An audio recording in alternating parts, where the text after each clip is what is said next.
Okay, hi everybody. My name is Esther Helga, and I'm a food addict and a compulsive overeater and undereater. And my abstinence date is 8th of February 2003. So I think it's 22 years, 8 months, and 15 days or something. A lot of days, one day at a time. And I don't eat because I do the gray sheet. I weigh and measure my weight, my I weigh and measure my now I'm not remembering my mantra in English. Okay, I do gray sheet because I commit my food to my sponsor on a daily basis. Don't have anything in between meals. And the gray sheet is the most important thing in my life today and all those days since I started. And I believe this is a meeting of no matter what and without exception. And I can tell you that when I came in all those years ago, I could not put together one day without eating from morning till night continuously. And I had, of course, had periods of rigorous fasting and starving and so eating disorders as well. And then always losing control. And I don't know how many times I lost 50 kilos, 100 and some pounds, back and forth, back and forth, back and forth. So I had a lot of willpower to get the weight off. But then as the years came, it became more and more difficult for me. And I was just totally had been become obese and miserable, of course. And everything in my life was basically fine except my food. I was telling myself, but because of my food and my compulsion, nothing was okay in my life. And I at that point I was 48 and I felt I remember I thought I felt 60 something. And now I'm 70 and I feel 50 something, let's say 50 something. So there's been a lot of change. I can say also psychologically, I had become so depressed that I was suicidal, basically, at the end of my eating period. So not in a good place. And I had tried 12-step, I had done 12-step work in other groups for years and years and years. So I knew about that. I had done that, but I had never gotten an abstinence plan or I never even met people that ever had any abstinence more than maybe 3 or 4 days ever at that time. My luck was that GreySheeters Anonymous had been brought to Iceland a little before I was led into a meeting of GreySheeters Anonymous. And I remember when I came into my first meeting, of course, I was coming from a place of eating because I lost my abstinence again. And I remember coming into the room and everybody was skinny. And I got so angry. One more place where the skinnies were gonna tell me what to do. And oh my God, I almost walked out. I almost walked out. And I'm just so grateful that I didn't, because when the speaker spoke, she told my story. And I can tell you, I realized at that moment that this was the first time I had heard the person with my disease talk about my disease. And I realized that there was a way, there was hope, that in this strange room, there were people doing something that really did work for somebody like me. And I sometimes talk about this. I'm not as much of a drama queen now as I used to be, but so totally broke down. And everybody that was there remember, because, I sobbed the whole meeting. I just sobbed because of this realization. I was lucky enough to get a sponsor that night, and she uh, worked with me day after. And so my first day was the 8th of February, 2003. And I can tell you, the first day uh, of abstinence, something very miraculous happened. That the noise in my head and my obsessive thinking about everything and anything disappeared. It was basically in the first day that I got abstinent.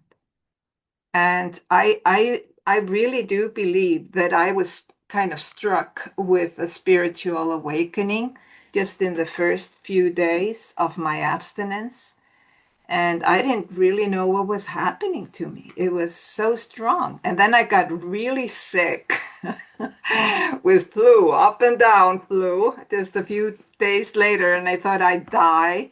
And I didn't know what to do. And I got help to get through all of that. And so I didn't have really easy days as I started either.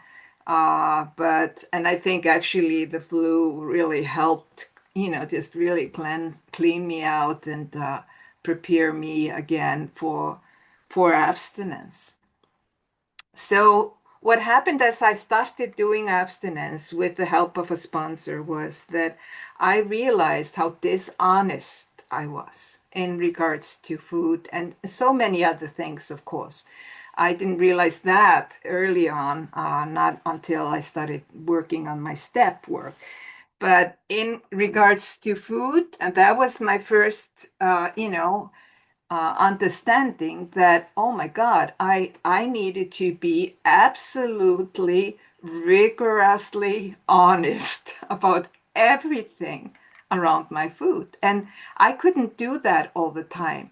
And I would even sometimes just call my sponsor and say, okay, this is this, and this is happening. And I'm not sure if I'm honest. I'm not sure if I'm doing this right. And I learned at that point to give that to my sponsor so that she could really, let me know what was happening with me, because I was just so unaware of myself and who I was and much more. So I had a few breaks, but I never had to start day one. I did mistakes, and it was mistakes. And, those kind of, oh my God, I don't know what I'm doing here. But I would learn very fast to always, always, always get support and help. Even when I was traveling, I was working abroad quite a bit. I live in Iceland, and I needed to do some traveling in those years. And and I would one time I needed to call from Moscow. I was in a business trip in Moscow, and everybody, I would ask in the restaurant, do you speak English? Da. That means yes in Russian. And then they knew nothing. And I had to deal with all kinds of situations. And I needed to call from Moscow, from Italy, from all kind of places to a sponsor. And in those days, when I finally then I did, at first I had an Icelandic sponsor, and then I got a sponsor from America. In those days, to call abroad, we needed to have a little phone card. And I'm telling you, it was like 20 numbers with letters, either tall letters or low letters, just to put all of this into the phone. And they didn't have smartphones or anything in those years. It took me sometimes 3 or 4 attempts just to be able to call my sponsor to get the help I needed, or have my conversations with her. And it was in the early days of emails even, and things have changed in so many good ways, and that is so good. What I did when I started was that I understood from my gut, probably because I had been in 12-step work for about 20 years before in other 12-step programs, that I needed to do the 12-step work, that this was not going to work except if I would really jump into it. And I had actually wanted to do the 12 steps 20 years earlier. And I like so often read the steps on the wall when it came to step 4 and then to step 9. I almost had a heart attack and ran out of the room. And I decided, no, this was not for me. I could never let people know who I was. That was really what was happening here. I had learned all my life that me and my willpower and how I looked outside was the main thing. And I was not going to have some people in some 12-step programs know about my dirty laundry. That was for sure. But at that point, when I got abstinent from the gray sheet, something had really, really happened to me. And I understood that if I was not going to do whatever it took, I would probably die pretty early. And, people don't die early in my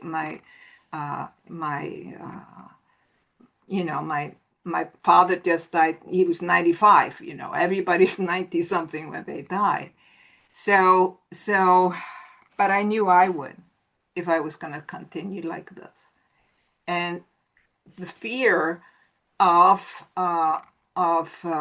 losing what I had gotten only in the first few days, even the change that I felt, the freedom within me, the clutter leaving me, my head clutter, and then of course slowly but surely losing weight, and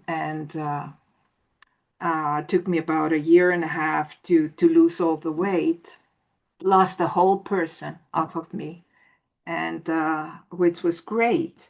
But I decided that I was going to put myself through 12-step treatment. That was going to have to be my treatment, because there was no treatment for food addiction that I knew of.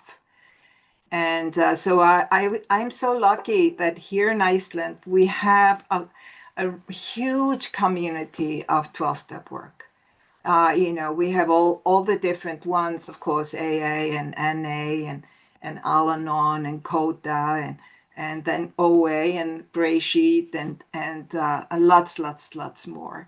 And there's really there isn't that much stigma about doing 12-step work. It's actually thought of as a great thing for the most part here in Iceland. And so I would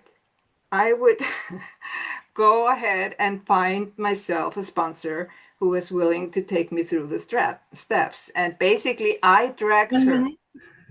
Oh my God, it's gone. Okay. So I basically dragged her through the steps. And I tell you, what saved my life was this lady and her willingness to just do the work with me. And that I took 3 solid years where I would just engulf in the message of the big book. I would engulf in it. I would listen to speakers. I would listen to Charlie and Joe. I would be reading the book. I would do all kinds of 12-step meetings where they were really emphasizing the work. So the therapeutic work of the 12 steps were what saved me. And they are saving me on a daily basis ever since. And I know I'm coming through to the time now. Can I have a little time extra, or is it done? You're cutting me off? Okay, just a little bit.